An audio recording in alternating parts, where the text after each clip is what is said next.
jirtu barata akkam nagaa jirtu ayyuuf abboon keenya keessumoonni keenya hundi ilmaan biyyaa keessumoonni keenya hundi ilmaan biyyaa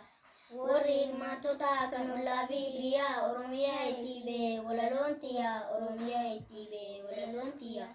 daqiiqaa gabaabduuf gurana eeggisaa yaada sasaabadhaa qalbii as deebisaa guddadhunaan jedhaa garaan na eebbisaa guddadhunaan jedhaa garaan na eebbisaa.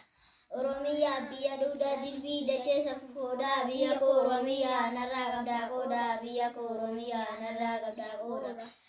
biyya sirna gadaa dachee abbaa muudaa haadha laggeewwanii tan hortee fi albuudaa haadha duudaa guddaa qe'ee warraayyuu tajaajiluuf kalachaa jiraadhu ammayyuu tajaajiluuf kalachaa jiraadhu ammayyuu haadha waabee fi awaash dhiidessaa fi gibee hundumaan badhaatee simmaaltu dhibee hundumaan badhaatee simmaaltu dhibee. Dhagarreen baalee ulalii fi jiraaloo kaakkaa fi hanqooloo mee maal dhabde maaloo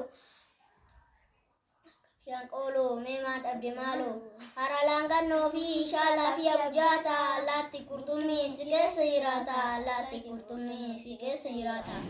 haadha gaalaa uree mantaaleef tantaalee tan horsiisee bulaa jiraadhu amma illee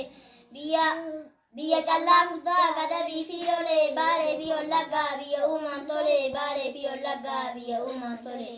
biyya Oromiyaa dachee gombaraatu ani siif jiraadha diinni koo haadhamaatu ani siif jiraadha diinni koo haadhamaatu biyya gaanfa Afrikaa hundee kuush kaleessa haadha seenaa dachaa Oromiyaa dhageessa